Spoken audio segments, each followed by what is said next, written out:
একবার নাম বাদ, একবার আবেদন বাতিল। অবশেষে ভোটার তালিকায় নাম উঠল হুগলির অশ্বতীপর বৃদ্ধ প্রাক্তন সেনাকর্মী। যতদিন বাঁচবেন ভোট দিতে চান।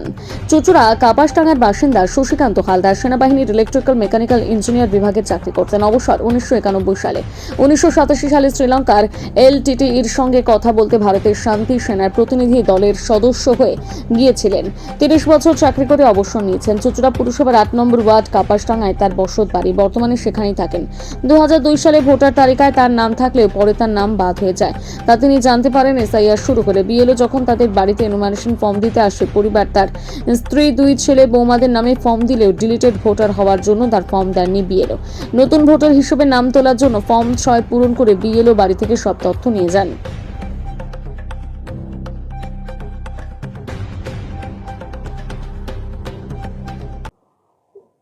আমার ভালোই লাগছে, যাতে আরো এইভাবে সবাই নাম ওঠে, সেইটাই আমি চাইছি।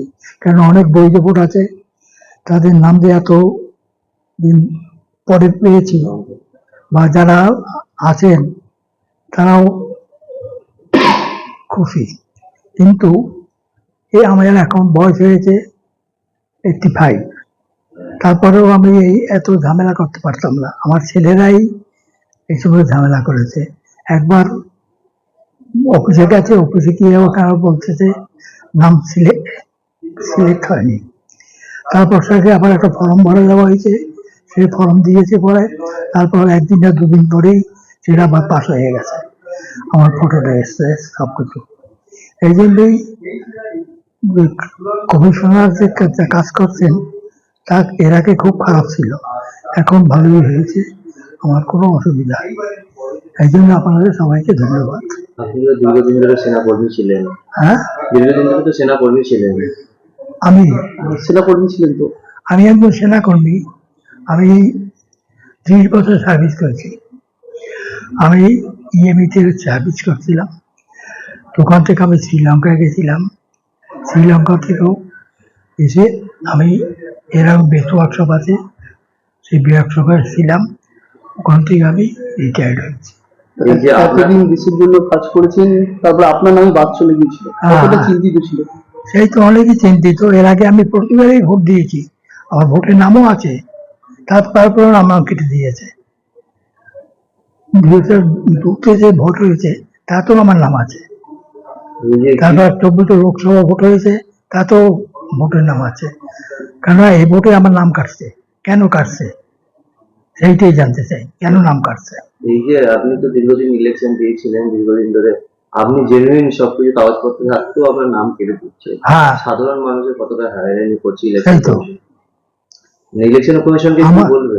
এই যে নাম কেটে দিয়েছিল শুধু বলবেন, কি বলবেন ইলেকশন কমিশন? সেই যে নাম কেটে দিয়েছে কেন? আমার সবকিছু জেনুইন ফটো আছে, সবকিছু আছে, সবকিছু আমার ঠিক আছে, তা সত্ত্বেও নামটা কেটে দিয়েছে। নতুন ভোটার কার্ড, নতুন ভোটে নাম উঠেছে, হ্যাঁ, আবার ভোট দেবেন? হ্যাঁ, নতুন করে নাম হয়েছে, ভোট তো নিশ্চয়ই দেবো। যতদিন আছে জীবিত নিশ্চয়ই ভোট দেবো। আবার ভোট দেবেন? হ্যাঁ। ভোট কিভাবে দিতেন? এবার লাস্ট কিভাবে ভোট দিয়েছিলেন? লাস্টে তো গিয়েই ভোট দিয়েছিলাম, কিন্তু এবারে আর ভোট দিতে পারবো না, চলতে পারছি না, শরীর খারাপ। বাড়িতে এসে ভোট দিতে হবে। কি নাম আপনার? শশীকান্ত হালদার। বাবার নামটা এলো বলতে পারি একটা দীর্ঘ লড়াইয়ের অবসান ঘটেছে। সেই ব্যাপারে প্রথমেই আমি ধন্যবাদ জানাই আমাদের যে প্রিন্ট মিডিয়া আছে প্লাস ইলেকট্রনিক মিডিয়া, যে সমস্ত সাংবাদিক বন্ধুরা আছেন যারা প্রথম দিন এই লড়াইয়ে আমাদের সঙ্গে ছিলেন। একটু বলে দিই প্রথম থেকে, না বললে নয়, যে আমার বাবা আজকের 85 বছরের উপর বয়স। সে একজন আর্মি পার্সোনাল। সে দীর্ঘদিন প্রায় 30 বছর সেনাবাহিনীতে কাজ করেছেন, অফিসার র্যাঙ্কে। তারপর আজকে প্রায় 30 বছর ধরে সে পেনশন হলো, সেন্ট্রাল গভর্নমেন্টের পেনশন হোল্ডার। কিন্তু তার নামটা ডিলিট হয়ে যায় বলতে প্রথমে যখন এসআইআর লিস্ট বেরোয়, সেই এসআইআর লিস্টে ডিলিটেড থাকে। কিন্তু সে 2002-এও তার ভোটার লিস্টের নাম ছিল, এবং পরবর্তীকালে সমস্ত ভোটই দিয়েছে, এবং 2025-এ যে প্রথম খসড়া লিস্ট বেরোয় সেখানেও নামটা ছিল। আমরা পরবর্তীকালে AERO এবং BLOর সঙ্গে যোগাযোগ করে তারা বললো আপনার নামটা যখন ডিলিট হয়ে গেছে তখন 6 নম্বর ফর্ম ফিল আপ করুন, সমস্ত ডকুমেন্ট দিন, আপনার নামটা অটোমেটিক উঠে যাবে। আমরা সেই মতো সমস্ত কিছুই করা হয়। করার পরে দেখা যায় 28 তারিখে যে লিস্টটা বেরোয়, 28 ফেব্রুয়ারি, সেই লিস্টে বাবার নামটা নেই, শশীকান্ত হালদার নামটা নেই। আমি তখন পরবর্তীকালে আমাদের এইআরও অফিস এবং ডিআরও অফিস, ইআরও অফিস আমি যোগাযোগ করার ফলে ওরা কেউ বলতে পারে না যে কি কারণে নেই। আলাম কি কারণে নেই, তাহলে কি ডকুমেন্টসের কিছু সমস্যা হলো? ওনারা কিন্তু বলতে পারবো না, হয়তো আপনার সাপ্লিমেন্টারি লিস্টে নাম উঠবে। কিন্তু গত 7 তারিখে হঠাৎ করে বিকেলবেলা একটা মেসেজ আসে যে your application has been rejected. সেই মুহূর্তেই আমি আবার আমার চুচড়োতেই ছিলাম, আমি আবার আমার চুচড়োতে এসডিও অফিস এবং হচ্ছে গিয়ে ডিআরও অফিসে আমি যাই এবং নির্বাচনের দপ্তরেও যাই। আমি এখানে যাওয়ার পরে তারা বলতে পারে যে এটা কেন হলো, কি হলো বলতে পারছি না, এরকম ব্যাপার, আপনি এসডিও এর সঙ্গে যোগাযোগ করুন, ডিএম এর সঙ্গে যোগাযোগ করুন, এই করুন। আমরা পরবর্তীকালে আমরা যে ডিএম এবং এসডিও এর সঙ্গে যোগাযোগ করার চেষ্টা করি এবং এসডিও কে পার্সোনাল হোয়াটসঅ্যাপে সমস্ত ডকুমেন্টস পাঠানো হয়। পাঠানো সত্ত্বেও তারপরে পরবর্তীকালে যখন ওগুলো করার পরে আমরা যোগাযোগ করি এবং আমাদের একজন উচ্চপদস্থ আধিকারিক যারা আছেন, উনি হচ্ছে কি এডিএম 24 পরগনা, তাকে আমি জানাই, আমাদের বন্ধু বান্ধবের মধ্যে পড়ে, তাকেও জানানোর পরে তখন হচ্ছে গিয়ে ঠিক 2টো থেকে 2:30টার মধ্যে আবার আমার কাছে মেসেজ আছে যে আপনি হচ্ছে কি অ্যাকসেপ্টেড। তো আমার প্রশ্ন হচ্ছে দুটো, যে আমি কোনো ডকুমেন্টস আগে যেটা দিয়েছি সেই ডকুমেন্টসটাই আবার নতুন কিছু কোনো ডকুমেন্টস দেয়নি, তো প্রথমে কি কারণে রিজেক্টেড হয়ে গেল, আবার 2 ঘন্টার মধ্যে সেটা অ্যাকসেপ্ট হলো। তার মানে আমাদের যারা হচ্ছে গিয়ে ধরুন এইসব জায়গাতে পৌঁছতে পারবে না, তাদের হচ্ছে গিয়ে এইভাবে ডিলিটেডই থেকে যাবে কিংবা নতুন লিস্টে নাম উঠবে না। আরেকটা ব্যাপার যে হচ্ছে এরা হচ্ছে কি নির্বাচন কমিশনকে আমার প্রশ্ন একটা, যে এরা 2বার আমাদেরকে চেষ্টা করেছে যে নামটা ডিলিট করে, একটা বৈধ ভোটারে প্রথম হচ্ছে ডিলিট করে দিয়েছে, তার পরিবর্তে 6 নম্বর ফর্মে সমস্ত ডকুমেন্ট থাকা সত্ত্বেও ডিলিট করেছে। তাই আমার সাধারণ মানুষদের কাছে, আপনাদের সংবাদ মাধ্যমের আমি বলতে চাই যে সাধারণ মানুষদের পাশে যাতে এইরকম অন্যায় না হয় সেই অন্যায়টা আপনারা দেখবেন এবং তাতে যদি আমারও কোনো সহযোগিতা থাকে আমি সহযোগিতা করতে রাজি আছি। কারণ যেভাবে আর দীর্ঘ লড়াইয়ের একটা অবসান হলো, পরবর্তীকালে আমার বাবার নামটা উঠেছে, বাবা খুব খুশি এবং আজকে তিনি ভোটাধিকার ফিরে পেয়েছে এবং নতুন ভোটার মানে কার্ড তৈরি হয়েছে, যার নতুন নম্বর তৈরি হয়েছে, এমন একটা ব্যাপার। আপনার বাবা তো একজন সেনাকর্মী ছিলেন, হ্যাঁ, তিনি শ্রীলঙ্কাতে গিয়েছিলেন, হ্যাঁ।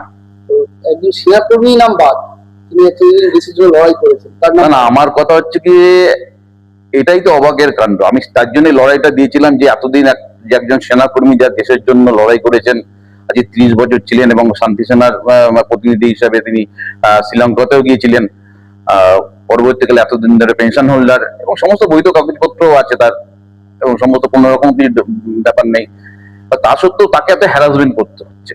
এখানে কি বলবেন, এখন যারা সাধারণ মানুষ অনেকের নাম আসে, তাদের উদ্দেশ্যে কি বলবে, সঠিক পথে গেলে পর কি নাম আসবে এরকম ব্যাপার?